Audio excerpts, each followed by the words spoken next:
विराम चिन्ह, अंग्रेजी में हम इसे पंक्चुएशन मार्क्स कहते हैं। विराम का अर्थ है रुकना। जब हम आपस में बातचीत करते हैं तो बीच बीच में रुकते हैं, इस रुकने को ही विराम कहते हैं। लिखते समय इन विरामों के लिए निश्चित चिन्हों का प्रयोग किया जाता है, इन्हें हम विराम चिन्ह कहते हैं। विराम चिन्ह क्यों जरूरी है, इसे हम एक उदाहरण द्वारा आपको समझाते हैं। एक बार एक ट्रैफिक पुलिस को अपने अधिकारी से यह लिखित संदेश मिलता है कि कार संख्या यूपी 65 AAS 1419 को रोको मत जाने दो।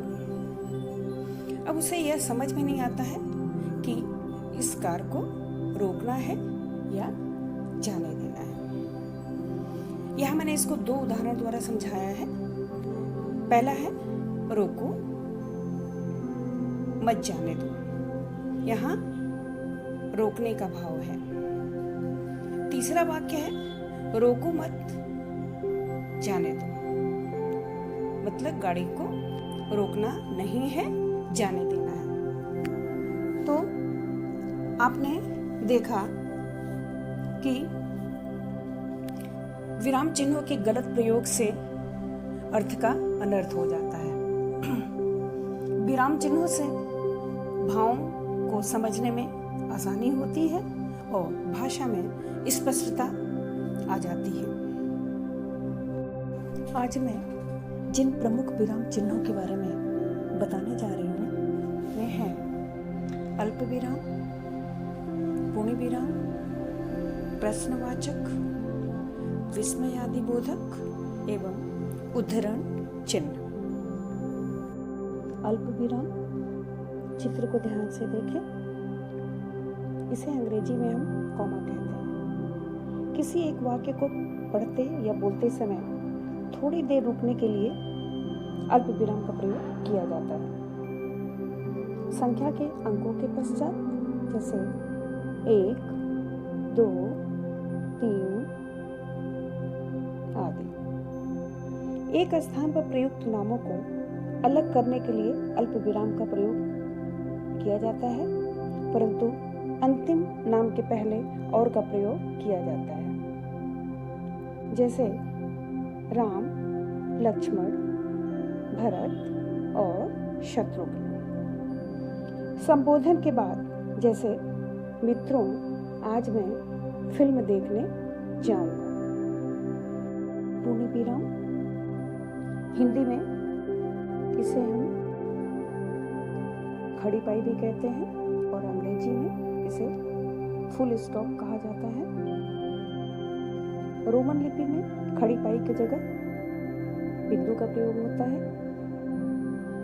जहां वाक्य पूर्ण होता है वहां पूर्ण विराम का प्रयोग किया जाता है। जैसे मैं वाराणसी में रहता हूँ, यह मोहन की पुस्तक है। ये सबसे ज्यादा प्रयोग में आने वाला विराम चिन्ह है और हमेशा वाक्य के अंत में लगाया जाता है।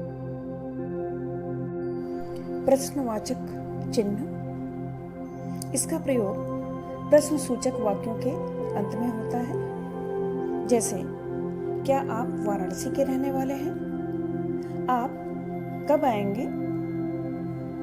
प्रश्नवाचक चिन्ह हमेशा वाक्य के अंत में ही आता है।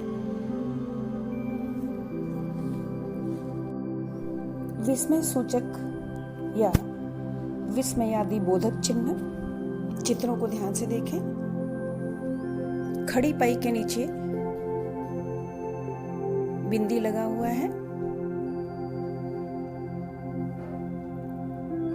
यह विराम चिन्ह हर्ष, शोक, घृणा, आश्चर्य, भय आदि भावों को प्रकट करने वाले वाक्यों में इनका प्रयोग किया जाता है। कभी कभी यह वाक्य के शुरुआत में और कभी कभी वाक्य के अंत में भी इनका प्रयोग किया जाता है। जैसे वाह, कितना सुंदर घर है। यहाँ वाक्य के बाद विस्मय सूचक चिन्ह लगाया गया है। ईश्वर तुम्हारी रक्षा करें। यहाँ करें के बाद विस्मय सूचक चिन्ह आएगा।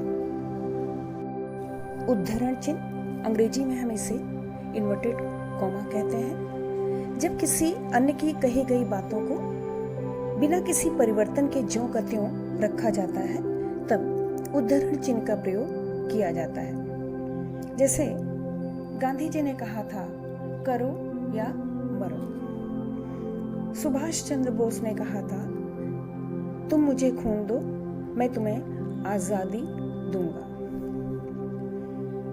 तो बच्चों, आशा है आप अब विराम चिन्हों से भली भांति परिचित हो गए होंगे और आप विराम चिन्हों का उचित प्रयोग करेंगे। धन्यवाद।